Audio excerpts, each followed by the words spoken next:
All right, take a look at your screen right now. There is your Speaker of the House, Nancy Pelosi, facing a backlash tonight after appearing to shove the young daughter of newly elected Republican Congresswoman Mayra Flores during the swearing-in ceremony last week.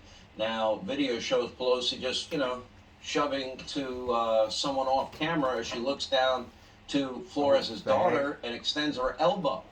Now, the Congresswoman tweeted, quote, meaning Congresswoman Flores, I am so proud of my strong, beautiful daughter for not allowing this to faze her. She continued to smile and pose for the picture like a queen.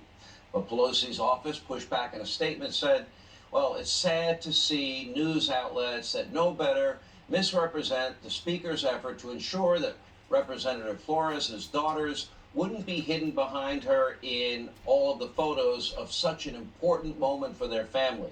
We let you decide. Here with reaction is Congresswoman Mayra Flores, along with Fox News contributor Laura Trump. I've looked at this many times. It's kind of like pushes, get out of the way, kid. That's exactly what it was. That? Congresswoman-elect? She was waving around, her head was in her way. Honestly, Congresswoman, you're sworn in now. You are officially a Congresswoman. I apologize. Yes, it's okay. I was honestly disgusted to see the video after, but I am so proud of my daughter for handling the situation so well. She kept on smiling and didn't allow that to ruin such a special moment, so I'm very proud of her. She is a queen. But that's a great way to put it. Did you talk to her about it? Yes, I did, and honestly, she sees good in everything, and she was so focused on the event that she honestly didn't see what had just happened. But like I said, she just didn't let that ruin such a special moment. But I saw it afterwards, and yes, I was very disappointed and very disgusted by it. No child should be pushed to the side for a photo. But my message to Nancy Pelosi is that we're going to push her and her friend Vicente Gonzalez in November. Laura, when you really look at it, and I'm looking at it now as we speak, and it actually seems like she's pushing her out of the way to give more room for her to be in the picture. Yeah. Just the opposite of what her office is saying.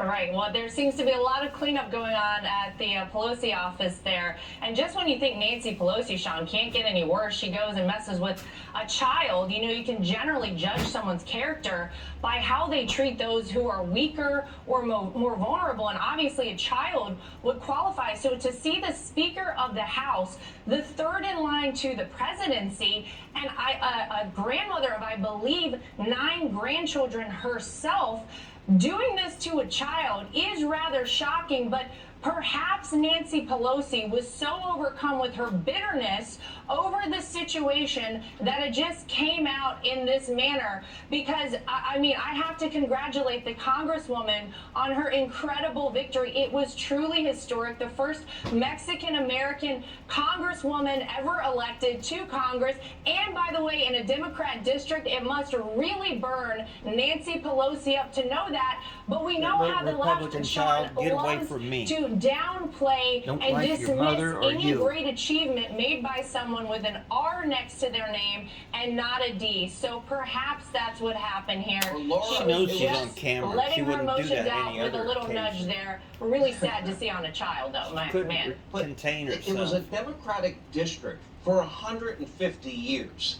And not only did the newly, sworn-in Congresswoman win the seat, she won it overwhelmingly.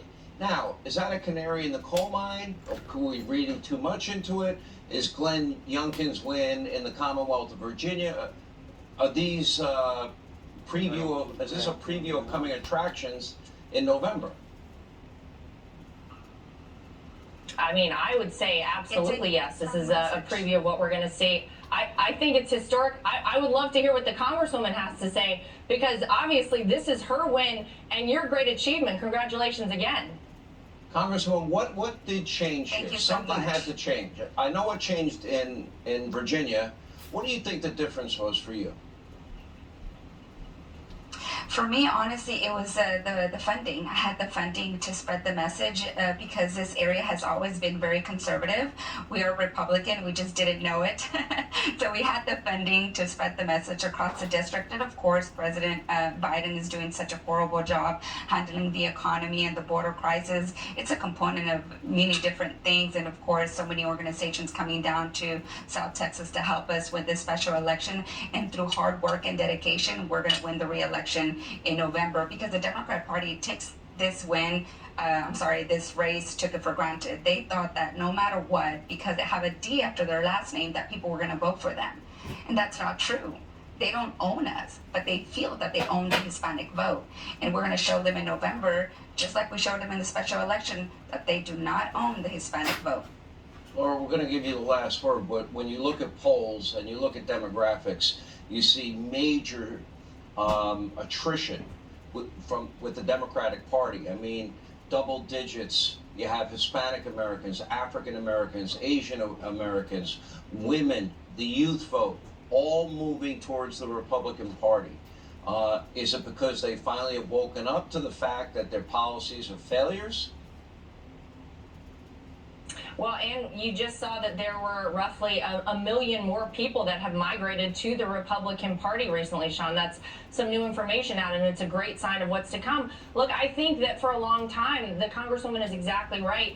You know, you have different groups in America that the Democrats looked at and they said, we get their vote no matter what. We don't even have to try to do anything. And then you look on the Republican side and you see that life actually works when Republicans are in charge. You have low gas prices, low grocery bills. You can afford everything. People are working. Everything is humming along. And so I think you're right, Sean. Maybe people have woken up and they have seen that the Republican Party is the way to go. I think what we saw with Congresswoman Flores' race is an omen of what is to come. I think you are going to see an incredible red wave come November and beyond.